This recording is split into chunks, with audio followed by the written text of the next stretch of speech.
नमस्कार मित्रांनो, मी राजेश माने यूट्यूबच्या बातमी.इन न्यूज चॅनलवर आपल्या सर्वांचे स्वागत। मित्रांनो, आता आपण आहोत SP कॉलेज चौकामध्ये। या ठिकाणी संगीता तिवारी यांच्या वतीने अशोक खरात याच्या विरोधात आंदोलन सुरू आहे। तिरडे आंदोलन हे चालू आहे आणि या आंदोलनासंदर्भात त्यांचं काय म्हणणं आहे ते जाणून घेण्यासाठी आपण इथं आलेलो आहोत।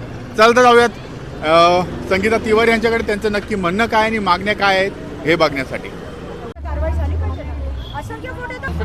आज पुण्यामध्ये तिसऱ्यांदा आंदोलन होतंय, काय त्याच्या मागची पार्श्वभूमी?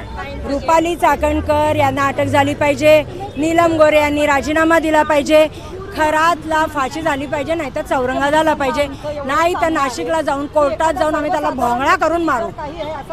आणि आजचं हे जे तिरडे आंदोलन आहे ह्याच्या मागचा आता हे कसं काय कशा करता केलेलं आहे?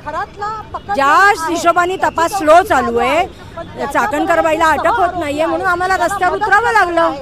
रस्त्यावर उतरून आंदोलन आहे। चाकणकर बाईंविरोधात मागच्या वेळेस सुद्धा तुम्ही हे आंदोलन केलेलं होतं, आता त्यांचा राजीनामा पण झाले, मग आता मेन मागणी काय त्यांच्या विरोधात?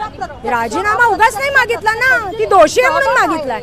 दोषी असेल तर तिला शिक्षा नको, अटक नको, नाही तर आमच्या आया बहिणी रस्त्यावर फिरू शकतील का? ही बाई घेऊन जाईल पुन्हा कुणाकडे तरी।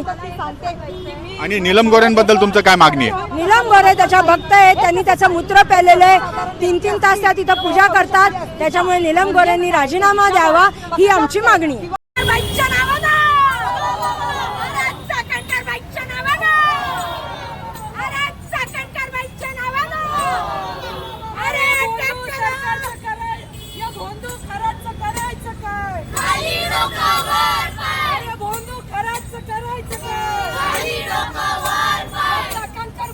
करायचं